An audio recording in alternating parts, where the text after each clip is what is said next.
Salam əziz dinləyicilər, xoş gördük hər birinizi. Bugün sizə həm çox sevilən, həm də sağlamlıq üçün olduqca faydalı olan bir meyvədən, malinanın təsirlərindən danışacağım. Görəsən malinanı hər gün yesək bədənimizdə hansı dəyişiklik baş verər? Bu meyvə həqiqətən bu qədər faydalıdırmı? Yoxsa bəzi hallarda zərər də verə bilər? Gəlin bu mövzunu ətraflı şəkildə birlikdə araşdıraq. Amma videoya keçməmişdən qabaq sizdən xahişim bundan ibarətdir ki, videonu sona qədər dinləməyi, bəyənməyi və kanalımıza abunə olub bildiriş butonunu aktiv etməyi unutmayın.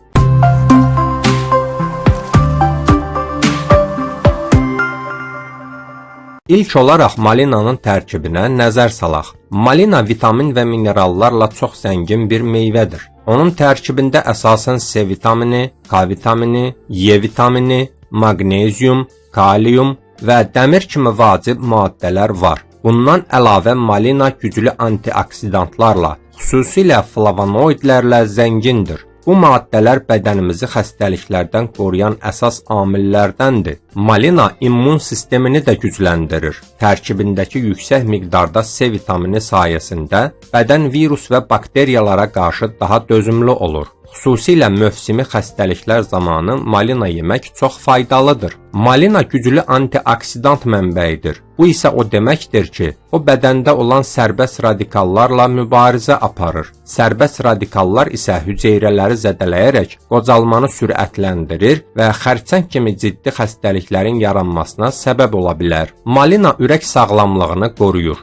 Onun tərkibində olan maddələr qan damarlarını genişləndirir, qan dövranını yaxşılaşdırır və xolesterin səviyyəsini tənzimləyir. Bu da infarkt və insult riskini azaldır. Malina həzm sisteminə çox müsbət təsir edir. Tərkibində olan yüksək lif bağırsaqların daha aktiv işləməsinə kömək edir, qəbizlik problemini aradan qaldırır və bağırsaq florasını yaxşılaşdırır. Malina arıqlamaq istəyənlər üçün də əla seçimdir. Onun kalorisi azdır, amma liflə zəngin olduğu üçün uzun müddət toxluq hissi yaradır. Bu isə artıq qida qəbulunun qarşısını alır. Malina qan şəkərini tənzimləməyə kömək edə bilər. Tərkibində olan lif və təbii maddələr şəkərin qana yavaş-yavaş sorulmasını təmin edir. Bu da şəkər səviyyəsində ani yüksəlişlərin qarşısını alır. Malina beyin fəaliyyətinə də müsbət təsir edir. Aparılan araşdırmalar göstərir ki, antioksidantlarla zəngin qidalar yaddaşı gücləndirə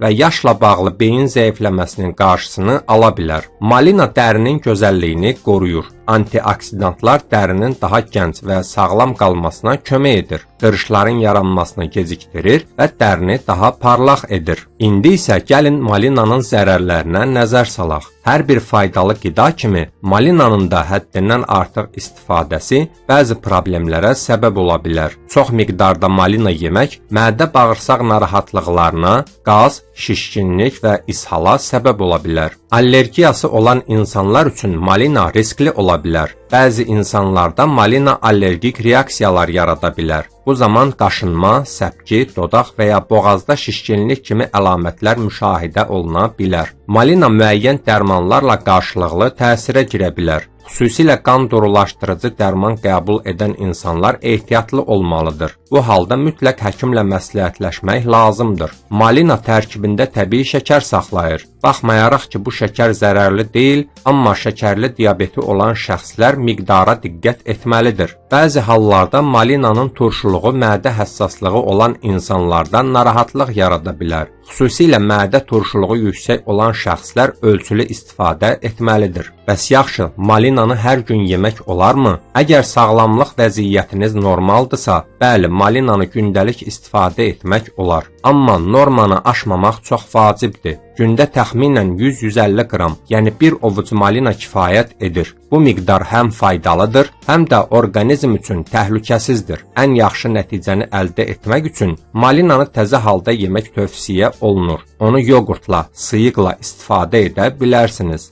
Əziz dinləyicilər, əgər bu məlumatlar sizin üçün faydalı oldusa, videonu bəyənməyi, kanala abunə olmağı və bildirişləri açmağı unutmayın. Daha maraqlı və faydalı videolar üçün bizi izləməyi davam edin. Sonda onu da qeyd edim ki, bu video məlumat xarakteri daşıyır. Əgər hansısa sağlamlıq problemi yaşayırsınızsa, öz həkiminizlə məsləhətləşin.